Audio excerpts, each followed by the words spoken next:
Георги Тушев от Сдружение Old Kids и Милен Минков от Сдружение Миманса са в студиото, за да ни разкажат за една инициатива. Целта е по-голяма активност на гражданите. Ще разберем доколко е възможно тя да се случи и по какъв начин ще стане това. Добро утро! Добро утро! Разкажете ни за тази инициатива и как дойде идеята за нея, какво обедини организаторите. Нека да ги кажем кои са те, освен вас двамата, като представители на сдруженията. Организатори,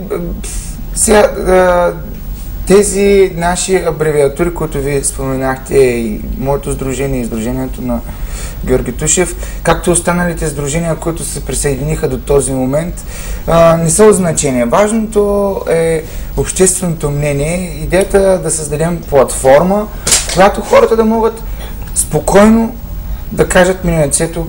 Видях на една, вие обявихте единствената кандидатка Метица на Варна и тя говореше за прозрачност в община Варна, говореше за гражданско общество. Идеята е създаването на гражданско общество, на хора мислещи, на хора, които обичат града, обичат Варна и имат мнение.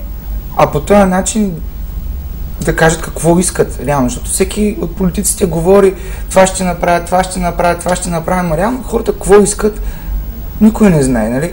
Има ли гражданско общество в момента според вас? Ами, не знам, ако имаше гражданско общество, може би нямаше да има тая инициатива или тя ще, нали, тя цели да провокира точно това нещо. Но работещото гражданско общество в най-добрия си вариант просто предоставя исканията си в много ясна форма. Това е целта на обществено мнение. Обществено мнение е събирателна точка на мнението на обществото. Целта е да се направи един ясен документ, който се казва обществен документ с наистина желанията на варненци, които са сред нас, а не просто някакви обещания от една страна. Говорим за реални искания на варненци. Как смятате да ги провокирате, за да покажете активна позиция? Най-чистия начин. Вие сте колеги от телевизията и знаете, че репортажа е най-чистото мнение. Искаме да ги провокираме с въпроса: обичаш ли Варна? Ще гласуваш ли? Ако ще гласуваш, защо? Ако няма да гласуваш, пак защо? Нали? Като говорим за гражданска активност. И какво би искал да се промени в този град следващите 4 години. Това са конкретни неща, които всеки, който интервюраме и до който до момента вече имаме около 200, нали така, гордо, 200 клипа станаха в интернет и продължаваме, набираме доброволци, нали, нека пак да кажем, че кампанията е единствено и само изцяло във Фейсбук. Тази социална мрежа, там където са младите, активните хора, нали, според абсолютно всички допитвания и рейтинги.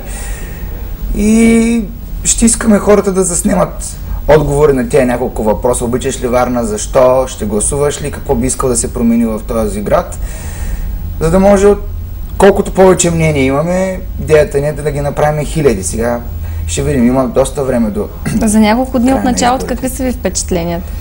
Чудесни, хората приемат много приятелски цялата инициатива. Реално 3 дни, откакто е стартирала кампанията, нали така, 3 дни, днес сме 18-19, ние започваме на 15 първо ден, имаме над 180 човека във Фейсбук, които ни подкрепят и над 200 клипа, които сме заснели лично аз и той, и обаждат се хора, които също искат да снимат клипове. Днеска, живот и здраве, ще направим едно демо клипче как хората сами с телефон, защото това не е толкова голяма философия с телефон, с камера или фотоапарат да заснемеш отговор на няколко въпроса на твои приятели, близки или роднини. Идеята е отворен конкурс в Фейсбук, в групата Обществено мнение, където всеки от нас може да се присъедини. Групата е отворена и свободна.